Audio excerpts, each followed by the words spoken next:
when you put bad faith, left-wing populists in charge, what do? They destroy, like a plague of locusts, they destroy your society. Something that is percolating out there that I think we should talk about, my friends. A little bit of a departure from the political stories of the day for a second here, although this certainly has a lot of politics involved. The possibility, which is now starting to look more and more like a probability, that there will be strikes by our military inside of Venezuela. This would be something. As you know, we have already had about a dozen kinetic strikes, missile attacks, really, on drug vehicles of one kind, or boats, but also submarines, right? So different kinds of nautical vessels. So that's going on already. And international waters are getting blown up. Senator Rand Paul is very upset about this. It is quite aggressive, but you have to look at this as, we don't want people dying from fentanyl overdoses anymore. That fentanyl gets to U.S. shores. People take it. They die in large numbers. Enough is enough. I am not seeing a lot of outrage from the American people over this.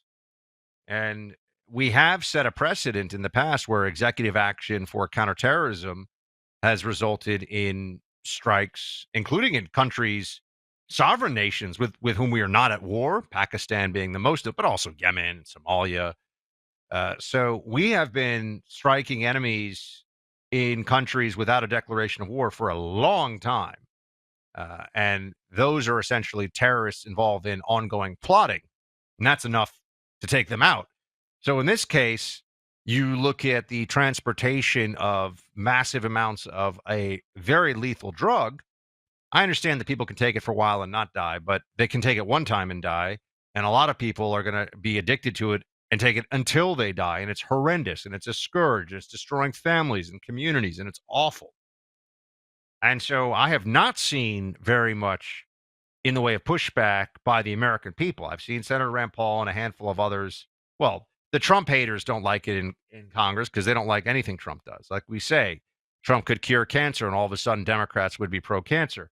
But this would be an expansion beyond just the strikes against vessels in international waters to attacks in Venezuela. Miami Herald, a left-wing paper here in my hometown, but does some good reporting on occasion. Here's what they write. At a military base in eastern Venezuela's Caribbean coast, radar screens sit mostly dark. Generators hum sporadically. Parts are stripped from grounded aircraft, and officers communicate on personal cell phones because the Army's radios no longer work. Just a few hundred miles north, the Caribbean Sea is bristling with U.S. warships, stealth jets, and high-tech drones in what analysts describe as the region's largest show of force in half a century. Washington has deployed one of the most powerful naval forces the region has seen in decades, an aircraft carrier, several destroyers, a submarine, F-35 fighter jets, and swarms of armed drones. On the other side, Maduro's war machine struggles to stay alive, undermined by corruption, neglect, and fear. So here you have, lining up across the battlefield from each other, the most formidable military on the planet, under the auspices of the Department of War, no longer the Department of Defense. It's going to take me a while to be able to make that switch, so you don't have to keep reminding me. I promise I'll try. I guess Secretary of War is now the title as well. I did see a funny meme going around that Hegseth didn't want to be called Secretary because it's too wimpy, but that was a joke, is my understanding. So here we have the Maduro regime in the weakest military position it has been in, perhaps in the 20th century. The socialist destruction of their economy and the elites' reliance on illegal drugs just to keep it all, the importation of illegal drugs in the United States. Essentially, Venezuela is a failed state and a narco-state. And this administration, the Trump administration, has had enough. And there's a lot of reporting coming out now that the Trump administration has identified targets in Venezuela that smuggle drugs, that these are part of the international cartel activities that lead to the deaths of large numbers of Americans through overdoses, through poisoning. And the Trump administration is preparing to take action against them. There is very little that Venezuela would be able to do to even defend its most important military facilities. Essentially, Venezuela is hollowed out as a regime already. So this would not be difficult. And now it's interesting because we've had a Trump administration that on the one hand has always stayed very clear in its philosophy of non-intervention. In Trumpian terms, no stupid wars. No stupid wars. But no stupid wars under Trump has not meant no military action against our enemies. These are different things. It is, in fact, possible, say, to take part in the destruction of Iran's nuclear facilities without starting World War III, as some were saying.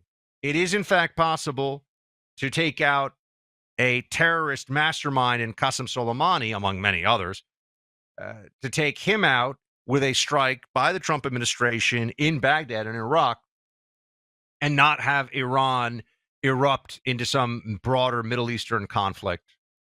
These are things the Trump administration has done, and has done effectively and successfully, and for which there has not been some price that we have paid. So now we look at the case of Venezuela.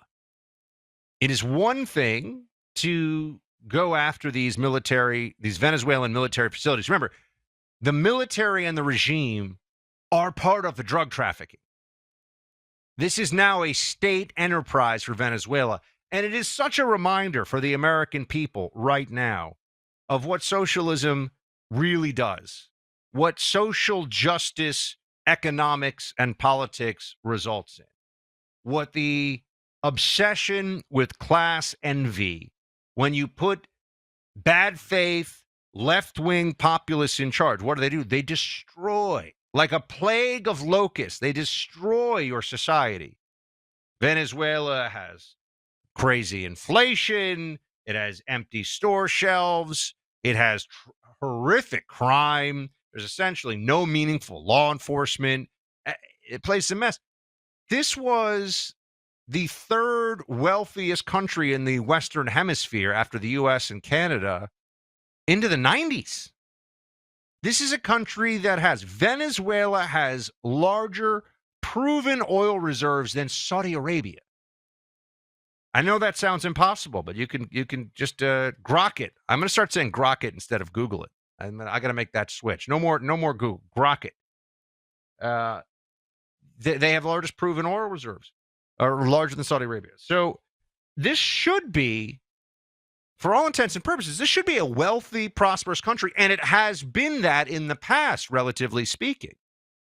But people took over who said, your life, you the peasants, you the have-nots, you the poor, your life will be great if you just put us, the left-wing radical socialists, in charge. We will take from them and give to you. Now, to do that, we have to be able to violate our own laws. We have to violate property rights. We have to violate contracts. So you meaning the Venezuelan landless and the peasants, you have to be willing to create a monster, Chavez, then Maduro. You create a monster, but the monster promises it will be your monster. You're going to empower this government, in the case of Venezuela, to be able to run roughshod over decency, fairness, its word, contracts, the law, morality. It'll do whatever it has to do, but it's going to take care of you. Just create that monster. Give it power that one time.